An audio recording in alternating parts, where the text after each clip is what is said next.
La course d'orientation est une activité de pleine nature qui consiste à trouver un maximum de balises le plus rapidement possible à l'aide d'une carte et d'une boussole.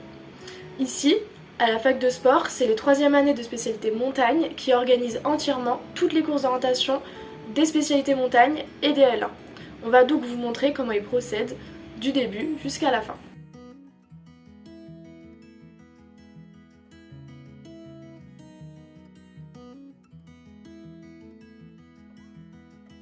Pour commencer, les organisateurs doivent réaliser un choix dans le type de course d'orientation qu'ils veulent créer. Ils ont 4 choix possibles différents.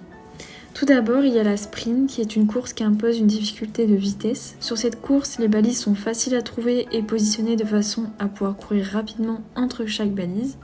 Le temps imparti est en général plutôt court. Ensuite, il y a la score qui est une course qui fait travailler davantage la réflexion. Sur cette course, on trouve des balises qui valent plus ou moins de points. Les balises difficiles à trouver et distantes du point de départ étant celles qui comptent le plus de points. Il n'est donc pas possible d'aller chercher toutes les balises, il faut donc faire des choix. Ensuite, il y a la surlignée qui est une course qui fait travailler l'orientation et la lecture de cartes. Cette fois-ci, sur la carte, il n'y a pas de balises marquées, mais un chemin. Le but étant de suivre le chemin tracé sur la carte et les balises sont dispersées tout le long du chemin sans que l'on sache exactement où. Alors, tant que l'on reste sur le bon chemin, on a toutes les balises. Et enfin, il y a la leurre. C'est une course qui fait également travailler l'orientation et la lecture de cartes. Sur cette course, on trouvera des balises placées correctement à l'endroit indiqué sur la carte et d'autres balises leurre placées à proximité des autres balises. Le but étant de poinçonner la bonne balise. Les organisateurs doivent ensuite faire le choix d'un scénario. Ils vont déterminer le nombre de balises qu'ils souhaitent placer, la distance approximative que les pratiquants devront réaliser et le temps approximatif, plutôt court ou long, pour réaliser la course. Puis ils doivent choisir un ordre de balise ou non. Au niveau des placements des balises, une fois le scénario réalisé, ils vont devoir prendre une carte vierge et placer des balises sur des points remarquables, rochers, installations humaines, croisements, tables de pique-nique, etc. La balise devant être au centre du cercle que l'on voit sur la carte.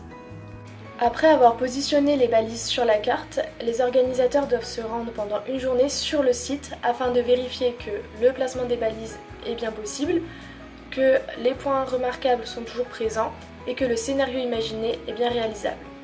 Ils vont à ce moment-là prendre des photos des emplacements corrects des balises afin de ne pas se tromper le jour de la course. Ils vont pouvoir ensuite repositionner les balises si c'est nécessaire. Pour finaliser la course, les organisateurs vont devoir faire un pari et un choix sur le temps imparti de course à ne pas dépasser. Ils vont aussi devoir faire un choix sur les modalités de départ, le temps autorisé de lecture de cartes avant la course, puis le temps entre chaque course. Ensuite, ils impriment la carte qui doit comporter une légende, une échelle, un titre et les informations concernant la course. Donc le temps de course, nombre de balises et points pour la course score. Après l'impression, il faut vérifier que tout est bien lisible sur la carte et ajuster si ce n'est pas le cas. Donc enfin, la dernière étape pour finir la préparation de ces courses d'orientation, ils vont tout d'abord utiliser le logiciel Sportident. Donc ils vont placer chaque balise sur la balise MiniRider, ce qui va permettre de remettre toutes les balises à l'heure et de vérifier qu'elles ont toutes bien le bon numéro. Ensuite, à l'aide d'un doigt, ils vont biper toutes leurs balises en simulant leur course. Donc tout d'abord le départ, les balises, l'arrivée, puis le MiniRider.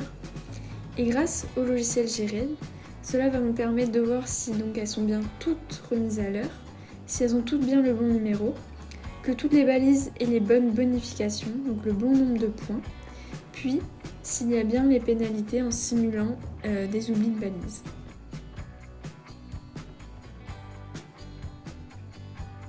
Donc les organisateurs vont se rendre sur place le jour même de nuit vers 7h du matin. Pour commencer, ils vont devoir à nouveau remettre les balises à l'heure comme ils l'ont fait quelques jours plus tôt. Ensuite, ils vont pouvoir mettre les balises en place. Donc ils vont se séparer par groupe de 2 minimum pour éviter les erreurs de balisage. Et ils vont s'aider de la carte. Ils vont aussi installer le stand de départ avec une zone de lecture de cartes, une zone de départ et une zone d'arrivée. Au stand de départ, ils doivent aussi mettre en place les ordinateurs et préparer les toits électroniques pour les distribuer.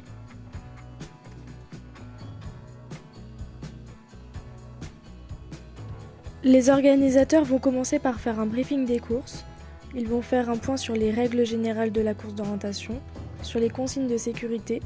Ils vont aussi expliquer les spécificités et modalités de leur course d'orientation. Donc par exemple le type, le temps de course limité, les pénalités, etc. Le briefing devra se faire 2 fois. Une fois avant là où les courses du matin et l'après-midi avant là où les courses de l'après-midi. Au moment du briefing du matin, les organisateurs vont pouvoir affilier des doigts électroniques à chaque pratiquant. Tous les doigts sont numérotés et chaque personne a un doigt attitré pour toutes les courses. Les pratiquants vont être appelés dans l'ordre et échanger leur carte étudiante contre leur doigt électronique. Cela permettra aussi de vérifier les absences. Le pratiquant récupérera sa carte en fin de journée en échange de son doigt électronique. Pour éviter les blessures et afin d'être performants pendant la course, les pratiquants doivent s'échauffer. Donc ils ont la possibilité de s'échauffer de leur côté ou sinon de suivre un échauffement collectif qu'un des organisateurs prend en charge, avec de la course, des gammes et des étirements.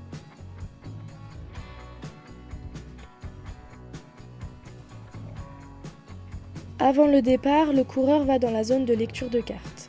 Ici, on lui donnera une carte et il aura le droit de la lire pendant un temps limité. Ensuite, il va se rendre dans la zone de départ où il va d'abord effacer les données enregistrées sur le doigt en poinçonnant la balise effacée, puis démarrer sa course en poinçonnant la balise départ. À chaque fois que l'on poinçonne une balise, on doit bien entendre 3 bips pour que ça soit bien enregistré dans le doigt. Les organisateurs font partir des coureurs toutes les 2 minutes afin qu'ils ne se suivent pas.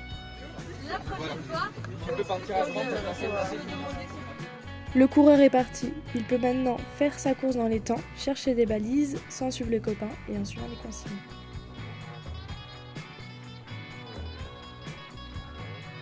Pour l'arrivée, les pratiquants doivent rentrer dans la zone d'arrivée, poinçonner la balise arrivée et ensuite poinçonner le mini-reader.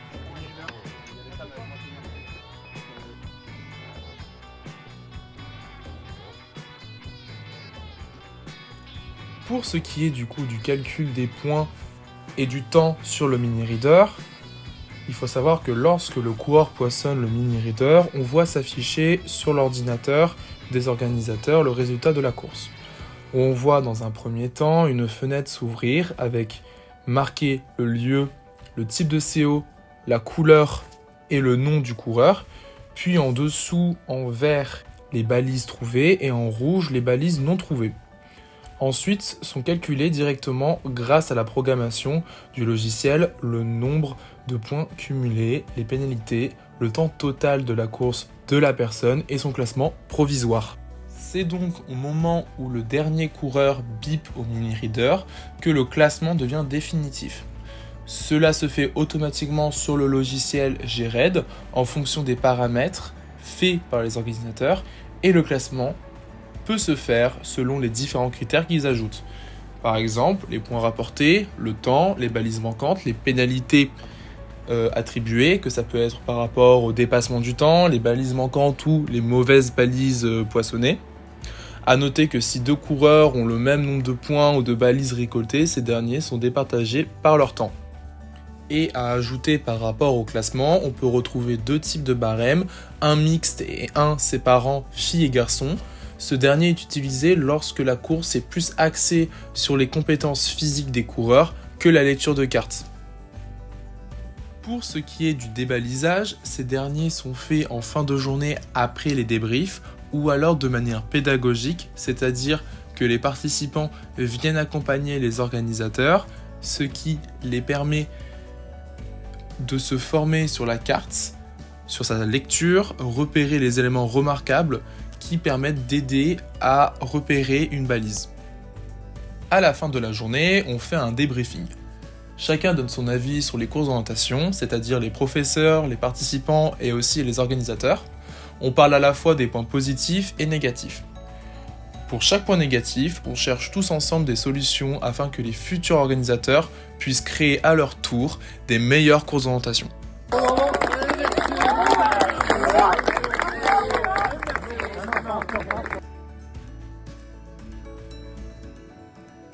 Seul con qui se met une cheville, ça fait putain. Chier.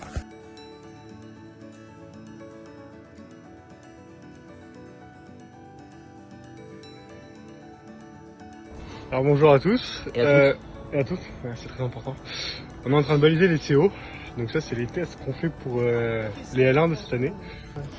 Là, tu parles dans le coin, c'est trop dur. Oui, le truc trop dur. Ok, c'est bon. Bah on continue le On chemin. prend le grand chemin. Ouais, on continue sur le grand chemin le long.